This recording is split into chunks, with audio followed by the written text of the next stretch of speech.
Hello friends, स्वागत है आपका हमारी इस नई वीडियो में।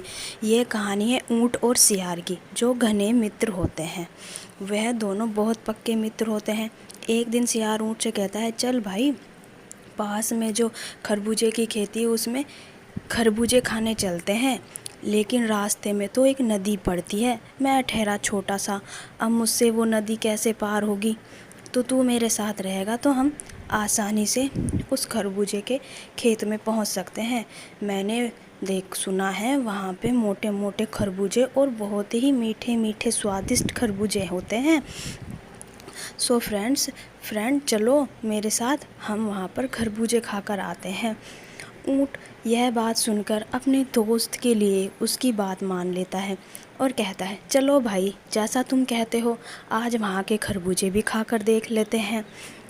यह बोलकर ऊँट सियार के साथ साथ चल देता है। दोनों रास्ते में बातचीत करते हुए साथ साथ खरबूजे खाने चलते हैं।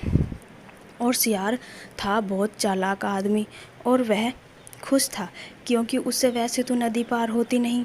नदी के पास आकर ऊँट से सियार कहता है, ऊँट दोस्त, आप तो लंबे चौड़े हो, आप तो इस नदी में नहीं डूबोगे।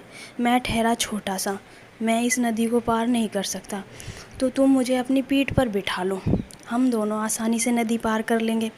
ऊँट कहता है, चल भाई ठीक है, जैसी तेरी मर्जी। कहकर ऊँट सियार को अपनी पीठ पर बिठा लेता है और उसे नदी पार करा देता है। नदी पार करके दोनों ही खरबूजों के खेत में जाने लगते हैं। खरबूजे खाते हुए सियार वो कहता है, देखा, मैंने बोला था ना, यहाँ पे मीठे मीठे खरबूजे मिलते हैं। देखो कितने स्वादिष्ट खरबूजे हैं, जल्दी जल्दी खाओ भाई, जल्दी जल्दी खाओ। सियार ठहरा छोटा सा, उसका पेट भर गया जल्दी से। ऊँट का पेट बड़ा था, उसे खाने के लिए ज़्यादा खाना लगता था। तो अब सियार खाना खाकर गाने गुनगुनाने लगा। तभी ऊँट उससे कहता है, भाई ये क्या कर रहा है, मुझे पिटवाएगा क्या? हल्ला मत कर, वरना खेत का मालिक आ जाएगा और हमारी पिटाई लगा देगा।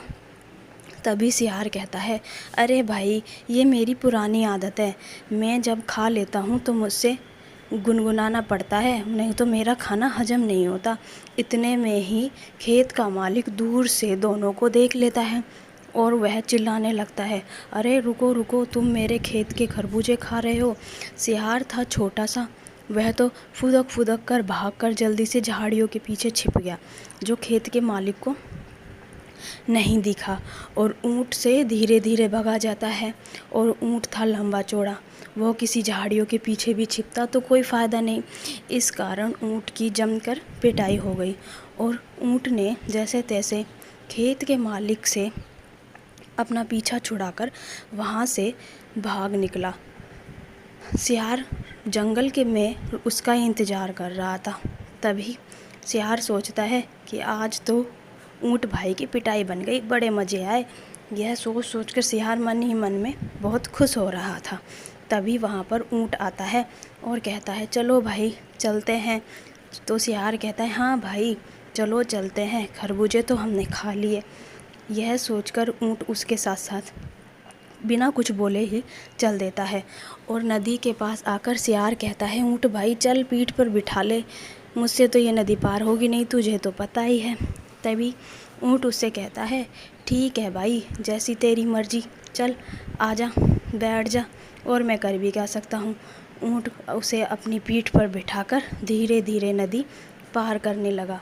जैसे धीरे धीरे नदी पार करी तो बीच नदी में जाकर ऊँट को एक तरकीब आई। उसने जल्दी से नदी के अंदर डुबकी लगाई तो सियार ज़ोर ज़ोर से चिल्लाने लगा, अरे भाई क्या कर रहा है, मरवाएगा क्या? मैं डूब रहा हूँ, बाहर निकल। ये क्या कर रहा है, मैं डूब जाऊँगा, मरवाएगा क्या? यह बोलकर ऊँट उससे कहता है कि भाई, जब मैं खाना खा लेता हूँ तो मुझे नहाने की बहुत तलब होती है, इसीलिए मैं डुबकी लगा रहा हूँ। यह कहकर सियार ऊँट फिर से नदी में डुबकी लगा लेता है और उछलकर कूदकर बाहर आ जाता है और सियार को वहीं पर छोड़ आता है और सियार डूब जाता है। इस तरह ऊँट ने सियार को ऐसा सबक सिखाया कि जिसे हम बोलते हैं जैसा का तैसा। जैसा हम किसी के साथ करेंगे हमें उसके साथ वैसा ही व्यवहार करना चाहिए। इस कहानी से हमें यह शिक्षा मिलती है। वीडियो लाइक करें, शेयर करें।